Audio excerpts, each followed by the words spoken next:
עכשיו יושבות איתנו לא מעט נשים בהיריון או אחרי לידה, והנושא הבא לא הולך להיות לכן קל, אבל אם חס וחלילה תזדקקו למידע הזה, הנה הוא. רשלנות רפואית בבדיקות הריון, איתנו עורך דין שרונה גונן. שלום.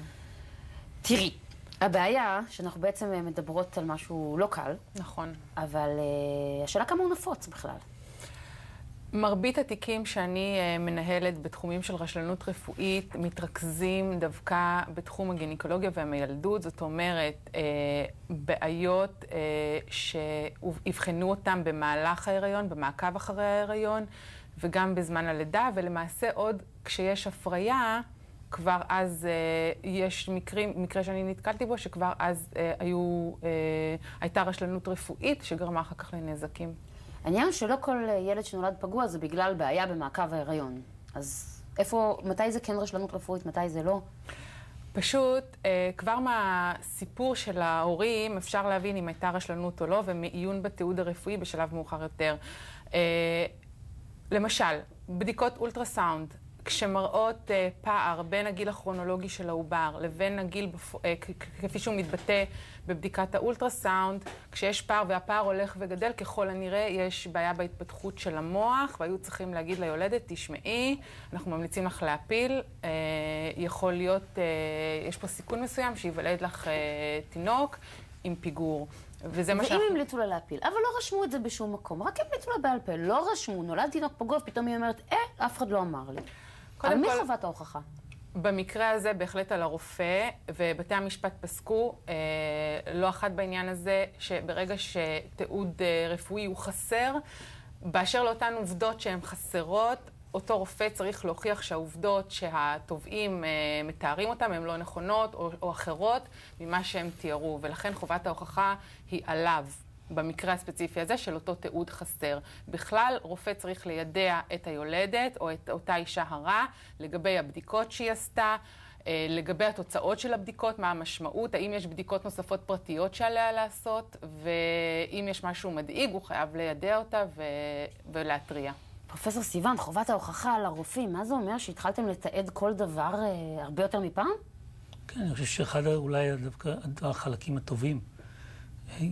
אפשר, זה דיון ארוך שאפשר לנהל כל הנושא של רשלנות רפואית, אבל אחד הדברים, אני חושב, החיוביים שיצא מהעובדה שבאמת, אני לא יודע אם זה בעשור, אני לא יודע בדיוק מתי זה התחיל, בעשור האחרון שיש יותר ויותר תביעות רפואיות, זה העובדה שבאמת מקפידים הרבה יותר על הכתיבה הרפואית.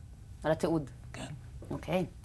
תגידי, לידה מוקדמת גם יכולה לחשב רשלנות רפואית? בהחלט. אני אתן דוגמה מתיק שאני טיפלתי בו לגבי אישה שהחדירו לה, אישה צעירה, החדירו לה 3 עוברים לרחם. כל עובר כזה הפריש חומר השהיה... בהפריה חוץ גופית?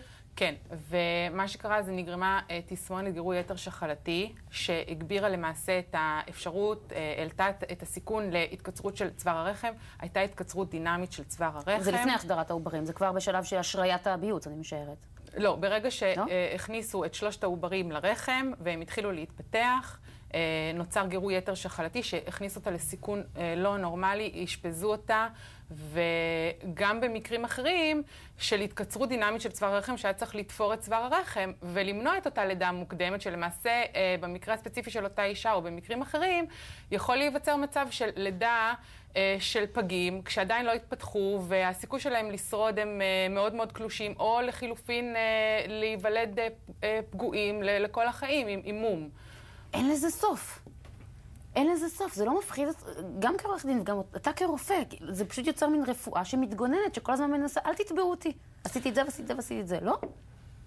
האמת שיש הרבה מקרים שאני נתקלת בהם של אנשים שחושבים שהייתה רשלנות, ולמעשה לא הייתה רשלנות. אני אתן דוגמה של אישה שעברה גרידה מרצון, והרגישה קצת חלשה, והאשימה את האחות שלא הייתה נחמדה אליה, זה לא המקרה. אבל כשיש איזושהי בעיה, שהיו צריכים להבחן אותה, או שיבחנו אותה והתעלמו ממנה, ונולד ילד שהוא פגוע או עם פיגור קשה, יש פה בעיה דרסטית, כי אותם הורים צריכים למעשה לגדל את אותו ילד לכל החיים, ולכן אם אפשר למנוע את זה, אז עדיף שכך. פרופסור סיוון, נסיים עם תגובת הרופא? אני רוצה רק תגובה אחת יש לי. אני חושב שחלק לא מבוטל מהאנשים שנולדים להם ילדים פגועים, באמת צריכים פיצוי. הבעיה היחידה היא שבמערכת הקיימת כיום, זה דורש להוכיח שהרופא היה רשלן. אני חושב שמה שהיה הרבה יותר טוב, זה אם הייתה את אותה אפשרות שקיימת גם לגבי, נגיד, תביעות בנושא של, נגיד, תאונות הדרכים, אם הייתה אפשרות לפצות את בני המשפחה, בגלל, לפי חומרת הנזק, ללא קשר כמו שיש בחלק מהמדינות בעולם.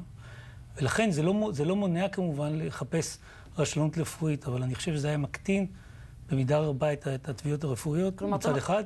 מצד שני זה היה משפר גם את היחסים בין רופא למטופל, שאני חושב שבחלקם לפעמים נפגעים בגלל הפחד הזה, כמו שציינת. אתה אומר נולד ילד פגוע, אפשר היה לפצות אותו מהמדינה, ואז לא לחפש את האשמים למה זה קרה. כמובן, עורכי הדין מתנגדים לזה. עורכי הדין, כן. אני אומרת, כשכבר נולד אותו ילד פגוע, בהחלט מגיע פיצוי, והפיצוי לפעמים הוא אסטרונומי, כי גם העלות של הגידול היא גבוהה מאוד.